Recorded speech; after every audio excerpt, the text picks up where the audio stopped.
et messieurs, bonsoir. Ravi de vous retrouver sur votre télévision régionale Prestige TV. Il est 20h et merci de nous suivre pour être au diapason de l'actualité d'ici et d'ailleurs. Et vous avez raison, la grande édition.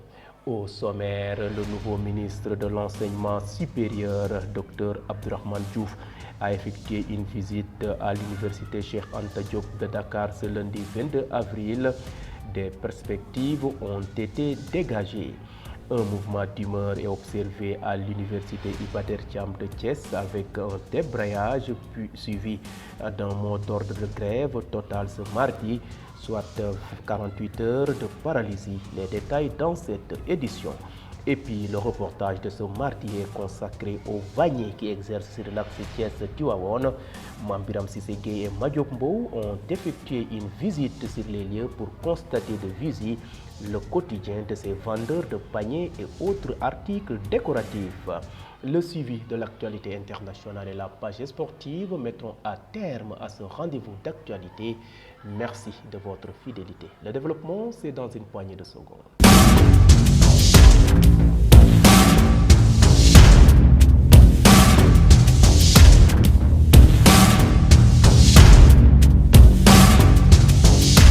Bienvenue et démarrons ce rendez-vous d'actualité par l'OFNAC.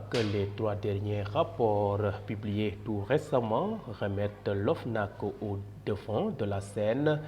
Focus sur l'Office national de lutte contre la fraude et la corruption avec Mambiram Sissé Gaye. Rapport d'OFNAC. Dans un rapport publié en 2018, l'organisation Transparency International avait dressé un bilan sombre de la corruption en Afrique subsaharienne, constatant ainsi que le continent africain reste en dernière position en termes de perception de la corruption, selon le dit rapport, avec une moyenne de 32 sur 100. Le continent est loin d'être l'Europe de l'Ouest, considérée comme la région la plus performante, avec une note moyenne de 66 sur 100. Bien qu'il interpelle fortement notre conscience et celle des gouvernants, ces résultats cachent mal les performances de certains pays, comme le Sénégal, classé 67e, qui figure parmi les pays africains les mieux classés sur 180 pays, qui se trouvent en tête de classement en ce qui concerne le groupe de pays membres de l'UEMOA. Même s'il faut-il le reconnaître, notre pays est encore loin derrière les Seychelles, 28e, le Botswana 34e, le Cap-Vert 45e, le Rwanda 48e, le Namibie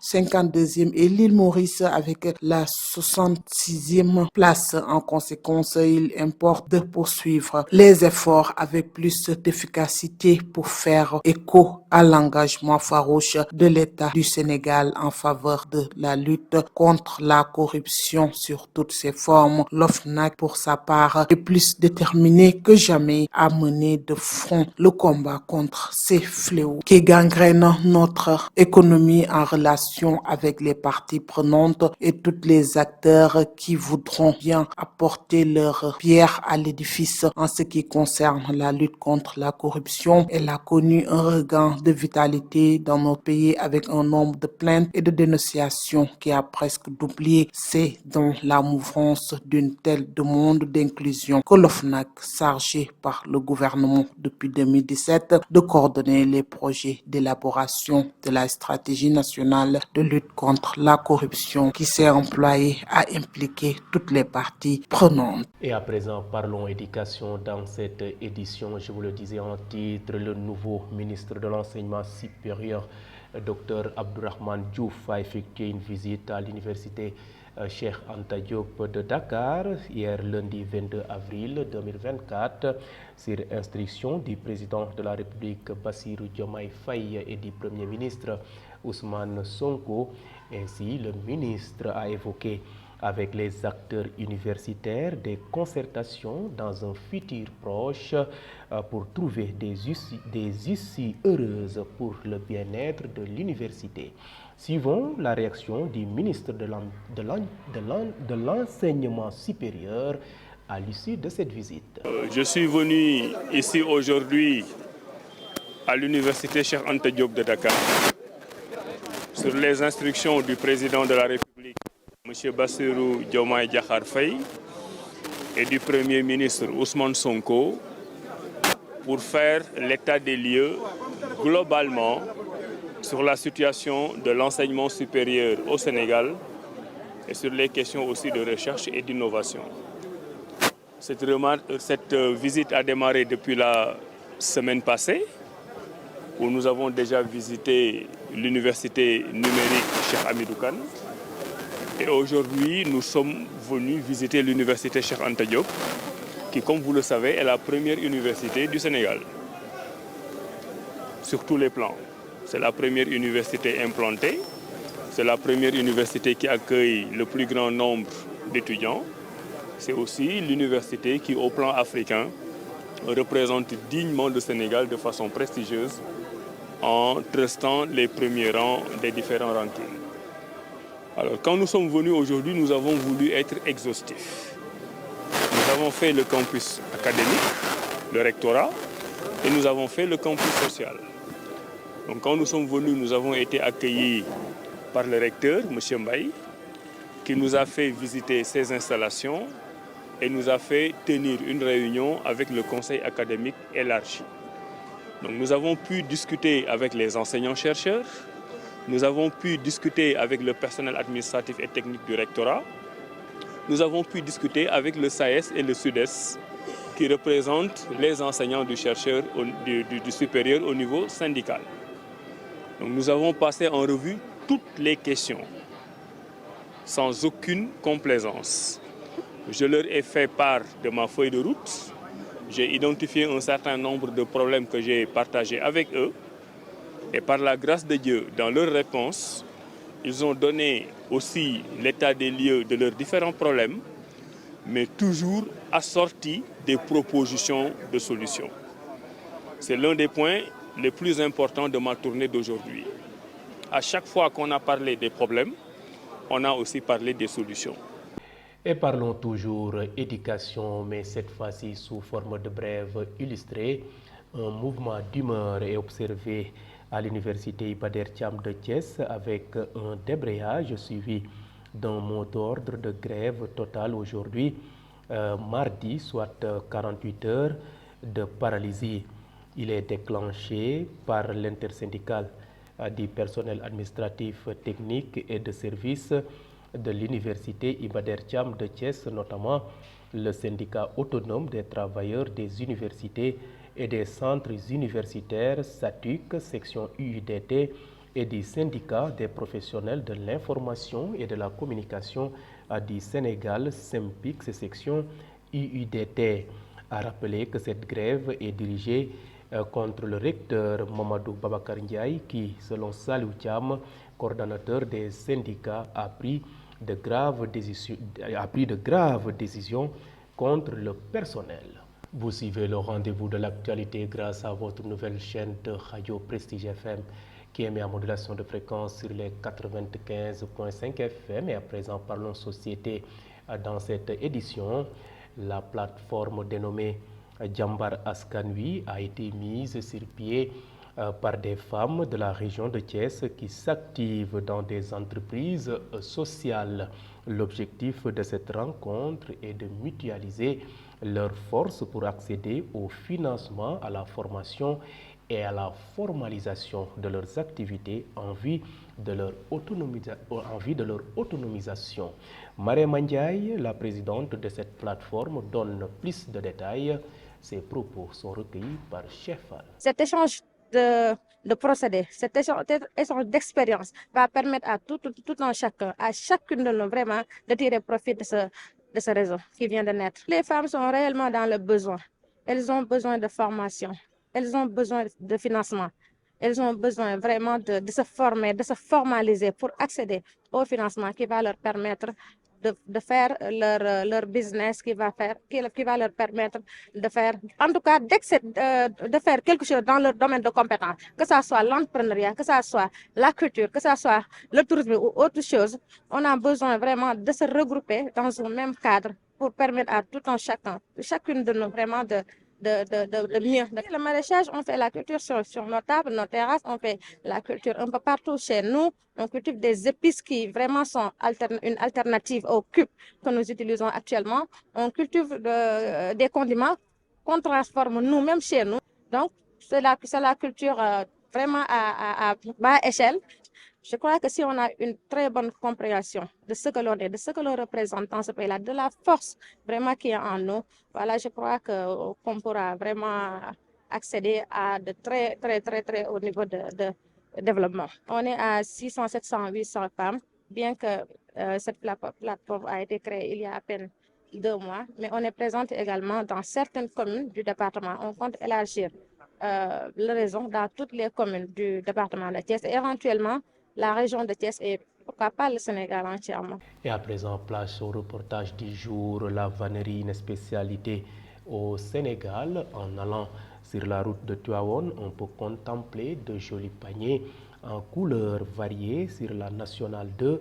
Ces objets de valeur attirent souvent le regard des usagers sur l'axe Thiès-Tivaouane. Mam Biram Cissé Gueye et Madiop Mbow étaient sur les lieux pour constater de visu le quotidien de ces vendeurs d'objets décoratifs. Reportage. Accessoires de maison et paniers de rangement, le savoir-faire et le Made in Sénégal allié au métier artisanal de vannerie. Ibrahim Mbaye, sagénaire et vendeur de produits vanniers, revient sur ce secteur artisanal qui reste confronté à d'énormes problèmes. Par rapport à ce que j'ai dit, l'État devrait nous accompagner et on aura des retours positifs pour ce métier de vannier. Activer le secteur touristique sera vraiment quelque chose de bien pour nous. Les touristes, quand ils arrivent ou quand ils viennent au Sénégal, ils sont dans les hôtels.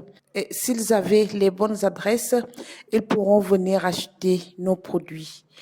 Les autorités devraient indiquer à ces touristes les destinations à prendre, c'est-à-dire venir sur la route de Médina Fall ou sur la route de Saint-Louis pour acheter les objets d'art que nous fabriquons. On a des manquements par rapport à la demande de nos produits. On ne voit pas beaucoup de clients. On demande aux autorités étatiques de nous accompagner dans le marché. L'acquisition de cet ouvrage artisanal peut ainsi permettre aux artisans dont la vannerie est le principal ou la principale activité de source de revenus de bénéficier des conditions de travail contribuant ainsi activement à l'amélioration de leurs conditions de vie. Nous, c'est le problème de transport qui se pose. Il y a des clients qui veulent parfois s'arrêter et acheter nos produits, mais ils ont des problèmes de stationnement. Les voitures ne peuvent pas stationner à tout bon escient.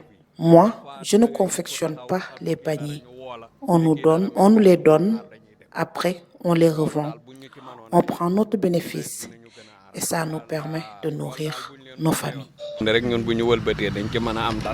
Selon Moustapha Mboup et Ibrahim Mbaye, la validation de ce marché artisanal pourrait être un ouf de soulagement et relancer le secteur touristique pour que l'artisanat retrouve son sourire d'antan.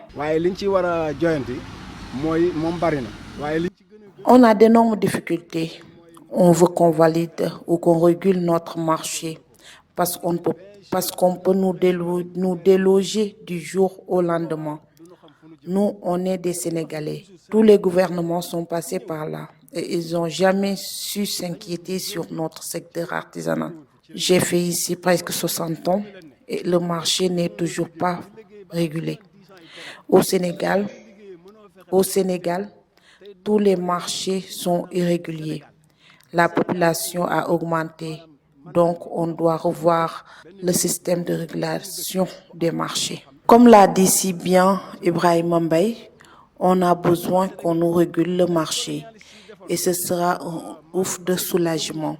Tout le monde connaît ce marché, même à travers le monde par la digitalisation. Nous, tout ce qu'on veut, c'est travailler. Donc, les autorités doivent nous accompagner et nous aider par rapport à cela. On demande à l'État de revoir la structuration du marché parce qu'on tient à ce que les touristes viennent visiter nos objets artisanaux. Les paniers sénégalais entre élégance et praticité, un objet de déco qui organise nos intérieurs. Néanmoins, ce secteur de l'artisanat a connu des soubresauts depuis l'avènement du Covid-19.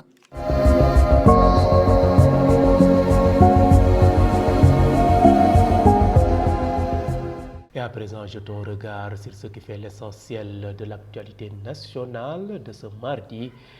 Palais de la République, le président du Conseil européen Charles Michel a été reçu par son Excellence le président Bassirou Diomaye Faye, nous dit Mambiram Cissé Gaye. L'actualité nationale sur instruction du président de la République Bassirou Diomaye Diakhar Faye, les rapports de l'Office national de lutte contre la fraude et la corruption 2019, 2020, 2021 ont été publiés et restent les rapports de 2022 et 2023. Et le président de l'OFNAC Bassirou Gaye annonce leur publication prochaine. Nous sommes en train de nous atteler et je peux vous assurer que les délais répartis par Monsieur le président de la République seront respectés à la date qui nous est impartie. Tous les rapports seront publiés, a assuré Serigne Bassirou Gaye. Parlons autre chose. En visite à Dakar, le président du Conseil européen Charles Michel a été reçu hier lundi 22 avril au Palais de la République par le chef de l'État Bassirou Diomaye Diakhar Faye. Ce dernier a ainsi exposé sa vision d'une collaboration approfondie entre le Sénégal, l'Europe et la communauté internationale en général.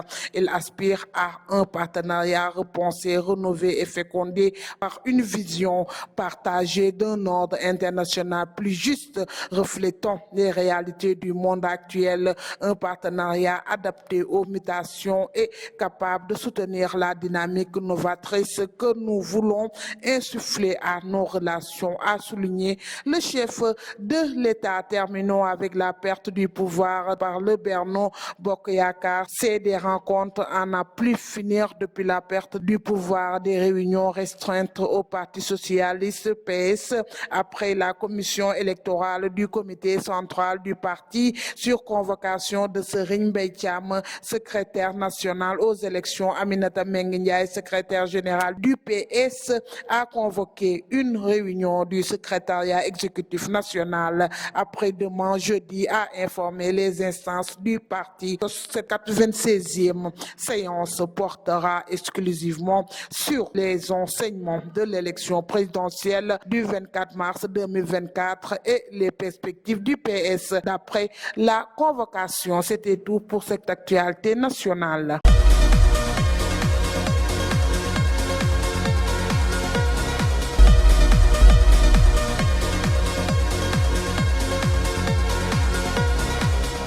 Et sur l'international, une nouvelle provocation de Pyongyang en riposte à des exercices aériens américo-sud-coréens. Le dirigeant nord-coréen Kim Jong-un a supervisé un exercice militaire simulant une contre-attaque nucléaire.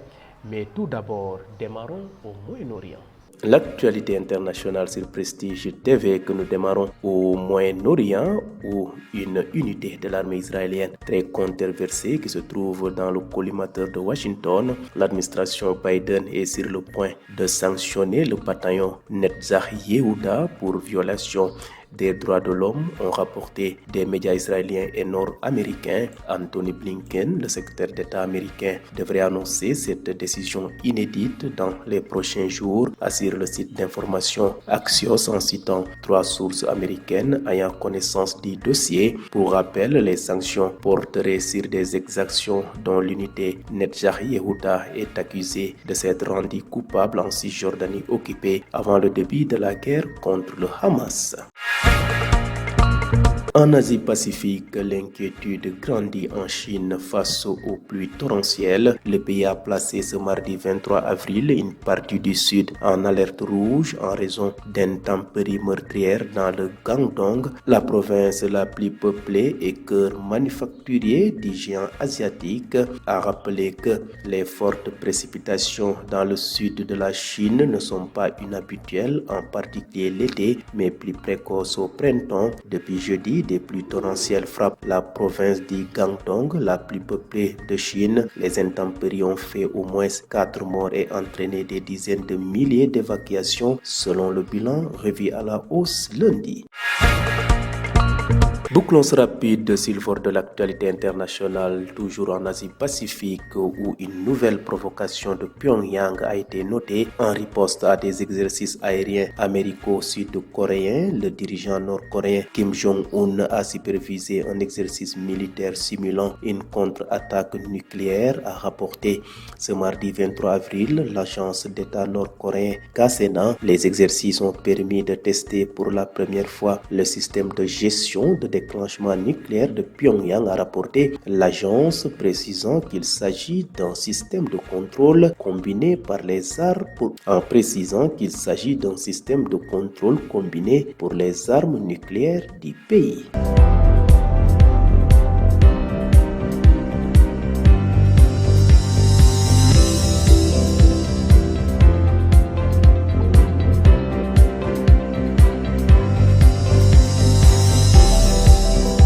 Et bouclons cette édition par une note sportive. L'Inter de Milan est sacré champion d'Italie pour la 20e fois. Ceci fait partie des faits marquants de l'actualité sportive de ce mardi qui porte la signature de Ibrahima Sarr. L'actualité sportive, Youssouf Dabo, encore élu meilleur entraîneur du mois, continue de marquer les esprits dans le championnat tanzanien avec ses performances à la tête d'Azam FC. Le technicien sénégalais a su imprimer sa marque et hisser son équipe parmi les meilleurs, actuellement en deuxième position du classement à seulement 4 points du leader Young Africa. Azam FC réalise une saison remarquable sous sa direction. La nomination de Youssouf Dabo en tant que meilleur entraîneur du mois de mars n'est pas une surprise compte tenu des résultats obtenus par son équipe. C'est la 3e fois cette saison qu'il reçoit cette distinction. Parlons autre chose, l'Inter Milan est devenu lundi le 2e club de l'histoire à remporter pour la 20e fois le titre de champion d'Italie en battant son grand rival de l'AC Milan 2-1. Le défenseur italien Francesco Acerbi et l'avant-centre français Marcus Thuram ont marqué les buts de la victoire et donc du titre. L'AC Milan, battu pour la 6e fois de suite dans le derby, a réduit le score à la 80e minute par Fikayo, mais s'est réveillé bien trop tard. La fin de la rencontre a été émaillée d'altercations entre joueurs qui ont conduit à l'exclusion de 3 joueurs, 2 de l'AC Milan, 1 de l'Inter. Et pour terminer fraîchement promu en Ligue 2 avec le Red Star, Habib Beye pourrait envisager un nouveau défi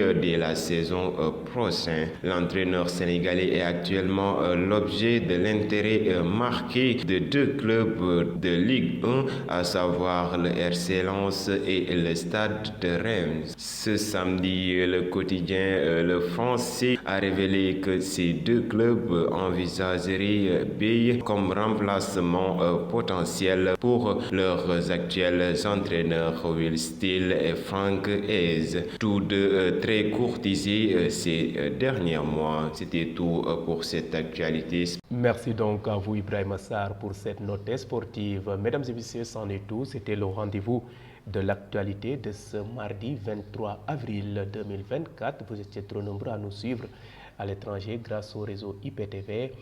D'autres optent pour nos différentes plateformes, à savoir le site d'information www.prestigechess.com, les pages YouTube et Facebook Live de Prestige. Et mention spéciale à nos auditeurs qui nous ont suivis grâce à cette nouvelle chaîne de radio Prestige FM qui émet en modulation de fréquence sur les 95.5 FM. Gardez la fréquence sur les 95.5 d'un moment à l'autre. Isaac Dapa pour le suivi de l'actualité en Wolof. Merci et bonne fin de soirée.